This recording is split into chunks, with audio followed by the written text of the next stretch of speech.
Communication differences. We might think we have communication differences with people in India. Well, this is right. However, Indian people have communication differences with other Indian people. As we have said in another video, India is really big. Even though Hindi is the most spoken language in India, and English is considered to be a subsidiary official language, they have 22 major languages and hundreds of regional dialects. This is why this country has a lot of differences between them, depending on their geographic areas. Also, most of Indian people are judging and trying to know other Indians while they are in a conversation, to know how well educated they are and where they come from based on their behavior.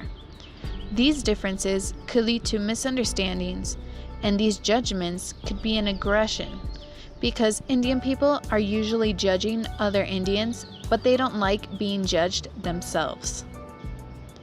One of the communication differences that most of Indian people have with us is that they are anxious to please and say what the other person wants to hear. For them, it is important to be polite in this way. This is why, when they say yes, it means maybe. When they say maybe, they are actually saying no.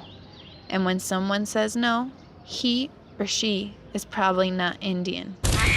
I want to stay at the other hotel, the one that's in the brochure. In India, we have a saying, everything will be all right in the end. So if it is not all right, it is not yet the end. I thought I might fix it myself. Give us a refund. Of course, I'll refund you completely. You will? I most definitely will, straight away in 3 months. Business protocol. When you are meeting for the first time an Indian, you should consider some factors. The workday in India typically starts at 10 a.m., though in major cities it could be considerably earlier, so it is important to know the usual schedule depending on the place. Also, it is common to be introduced by a third party to the person you'll meet.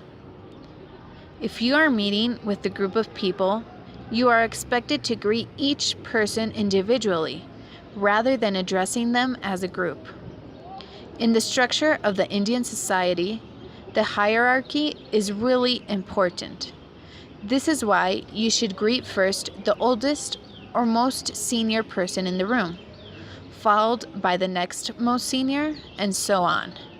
Oh, and remember, respect each person's title, such as a doctor or professor, etc. And in order to show respect, you should be following a dress code. A normal business dress for men is a suit and a tie, and for women, pantsuits or long skirts. Negotiation styles. The negotiation style that mostly fits Indian people is a collaborative negotiation. This is because, as we mentioned previously, Indian people want to please the counterpart.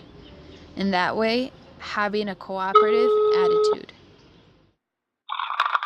Hello, Dennis. This is Varun here. Hi Varun, what's up? Dennis, I really try to get to know and understand the dates, but they really make it so difficult for me. What do you mean, Varun? Well, how on earth am I supposed to get to know them if all they want to talk is business? I mean, I'm interested in the business as well, for sure, but they seem so impatient all the time. And frankly, can I be frank with you, Dennis? Sure.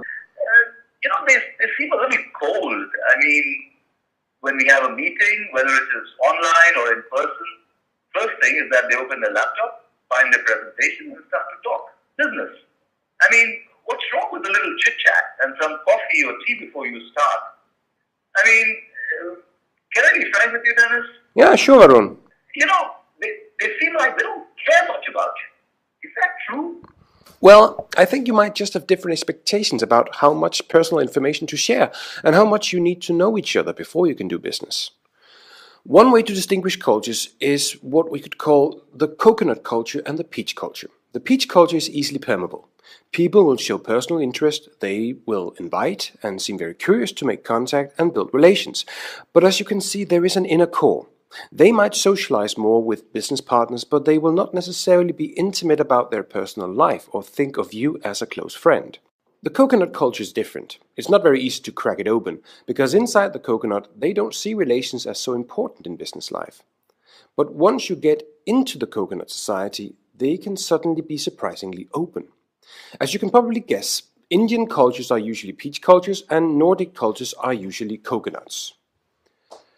That's why they might go straight for the task at hand and look at their watch and keep the time, while Indians think that they are rushing things and seem disinterested.